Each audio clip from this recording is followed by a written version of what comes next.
Hi friends, ഇന്നൊരു macaroni പായസം ഉണ്ടാക്കിയല്ലോ. അതിന് വേണ്ടിയിട്ട് ഒരു കപ്പ് മക്രോണി ഒരു മിക്സിയുടെ ജാറിലേക്ക് ഇട്ടിട്ട് ഒന്ന് ക്രഷ് ചെയ്തെടുക്കാം. ഇനി ഇതൊരു 10 മിനിറ്റ് ചൂടുവെള്ളത്തിലിട്ടിട്ട് ഒന്ന് സ്ട്രെയിൻ ചെയ്തെടുക്കണം. ഇനി നമുക്ക് പഞ്ചസാര ഒന്ന് കാരമൽ ചെയ്തെടുക്കണം. ഒരു 3 ടേബിൾ സ്പൂൺ പഞ്ചസാരയിലേക്ക് 1 ടീസ്പൂൺ വെള്ളം ഒഴിച്ചിട്ട് ഒന്ന് കാരമൽ ചെയ്തെടുക്കാം. കാരമൽ ചെയ്ത പഞ്ചസാരയിലേക്ക് 1/2 ലിറ്റർ പാലൊഴിച്ച് തിളപ്പിച്ചെടുക്കാം. പാല് നന്നായി തിളച്ച് വരുമ്പോൾ ഇതിലേക്ക് ഒരു 1/4 കപ്പ് മിൽക്ക്മെയ്ഡും 1/4 കപ്പ് പഞ്ചസാരയും കൂടി ചേർത്ത് തിളപ്പിച്ചെടുക്കണം.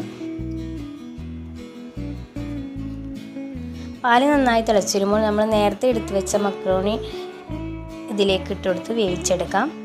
പാലൊക്കെ നന്നായി വറ്റി മക്രോണി വെന്ത് വരുന്നവരെ തിളപ്പിച്ചെടുക്കാം. ഇപ്പോൾ നന്നായി കുറുകി വന്നിട്ടുണ്ട്. അപ്പോൾ നമ്മുടെ പായസം ഇവിടെ റെഡിയായി. ഇതിലേക്ക് കുറച്ച് അണ്ടിപ്പരിപ്പ് മുന്തിരി ഒന്ന് നെയ്യിൽ വറുത്തെടുക്കാം. കുറച്ച് ഏലക്കാപ്പൊടി ഇട്ട് കഴിഞ്ഞാൽ നമ്മുടെ മക്രോണി പായസം റെഡിയായി.